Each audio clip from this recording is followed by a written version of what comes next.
Hey guys, I'm live here today with Alan Brewer. He is the founder of Best Self Co, and he will come to us today with some exciting tips on productivity and growing a digital business. So, my man, I'm excited to have you here. What could you tell us top five tips for improving yourself and improving your productivity?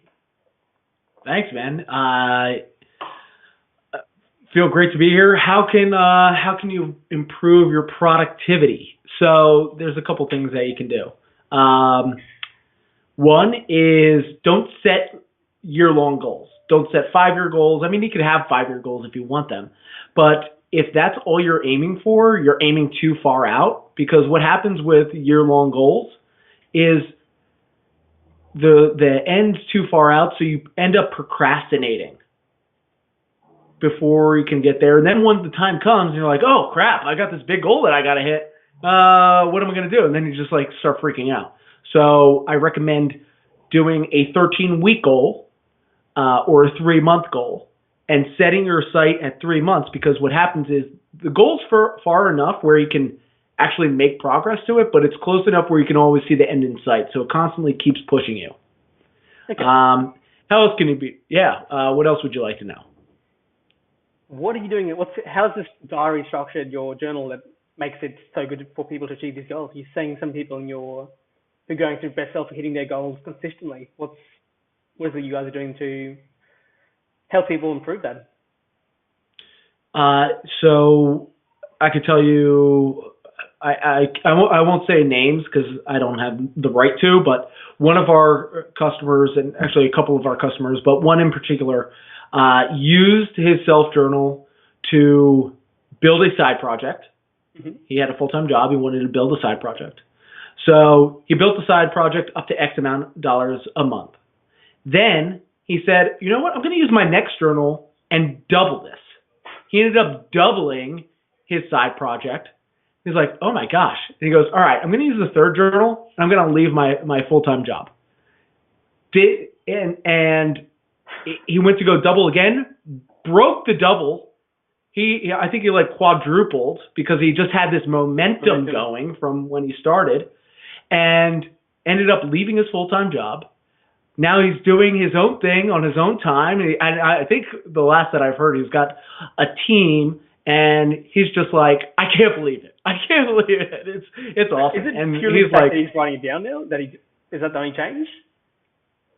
He's writing it down, but he's also being very accountable for his time, and that's one thing that we try to hammer home is be very intentional with your time, because it's the only thing that you have that you can never get back. So when you schedule your time to do X, Y, and Z, actually do X, Y, and Z, and don't fuck around. Really, don't mess around and do other stuff. Yeah. So when you say scheduling time, you're talking about 15-minute blocks, 30-minute blocks. What's the best way to schedule time?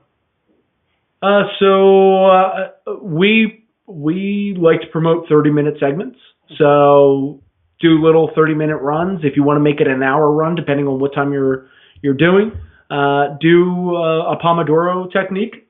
And for those that don't know what that is where you do a blocked segment of uninterrupted work for a period of time, in this case 30 minutes, and then what you'll do after that is you'll take a 5 to 10 minute break, and then you'll repeat that process over and over again for 6, 7, 8 hours. What you'll find is that you'll actually get more done doing those 30-minute sprints that are completely 100% focused than if you were to, I'll do 5 minutes here, and then I'll check my email, and then I'll jump on Facebook, and then I'll tweak this ad, and then I'll read this little notification that came in. You're not going to get anything done that way. Cool. Very cool. Yeah. And building a digital business, let's jump to that. What have you found that's been the best, I guess, building blocks for yourself building this company? So what has been best in building a Say that again? Top three tips for building a digital business. Top 3 tips for building a digital business. Ooh. One, having systems and processes in place. The quicker, so here's the way to do it. Do it once. Okay. If you do it twice, make it a process. If you do it more than that, hand that off to somebody else, right? Yep. So that's the way you do it. You do it once to figure out how it's done. The second time you do it, record it, figure out, all right, here's what I have to do each and every time. And then the third time, just hand it off to somebody else, and then they can handle it.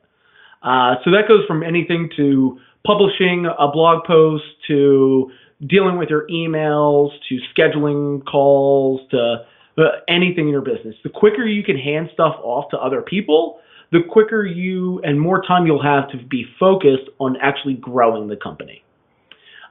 Tip number 2 is build a team. And if you're building a team, I highly recommend Slack. It's just a communication tool that's really simple to use. It's nice, it's organized, but probably everybody knows that. So if you're building a digital business, what do you need okay, here's a good one. What do you need to do before you actually put your time and effort into business? You kind of alluded to this in our previous conversation. Before you put all your time and energy into building the business, you need to validate it. You need to validate that it's legit. So I would recommend talking to people, finding out what they want, finding out what they need. If you have an idea for something, tell them the idea. They're not going to steal it. But say, hey, I'm about to invest a lot of time and energy and money into this. Would you buy it? Yeah. Okay. Give me some money. Just ask them. See if you could pre-sell it. That'd be ideal. And I would say like the number one thing is build that list up of people who want to hear more about you, what you're doing, what you're working on. Because once you are ready to go live, you could just tap into that list and say, hey guys, and I say tap into the list. You could just email them and just say, hey guys, here we go. We're starting. And please support us, and then you can get that momentum going. So that's what I would recommend. Final tip is? And my final tip is be relentless. Don't let anybody else tell you what you can achieve. If you have an idea in your mind for your life, for your business, for your future, go after it 100%. Love it. Don't let naysayers say, so and so did that already, or oh, that's not going to work. I've seen that done and they failed, or who do you think you are that you could do that? Don't listen to them. Just go for it, no matter what. Would you say there's a caveat to that?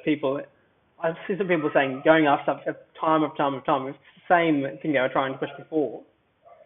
Would you say there's a caveat if no one wants it, like the previous statement you said validate the market first? Correct. So obviously you need to validate the market and you need to pursue your dreams. Now, if you're jumping from one thing to the next, to the next, to the next, to the next, of course you're not going to get anywhere. But if you're laser focused and say, no, this is it. This is the one. This is how I'm going to get there. Don't worry about what people are saying no to. I'm going to find the people that really want this. And you know deep down that's what you want and that's what you need. And that's what your life is meant for. Do it. Love it. Guys, if you want to connect with Alan, go to Best Self. Just search it on Google, or the URL is? bestself.co. Bestself.co. Love it. Guys, we'll see you in the next episode.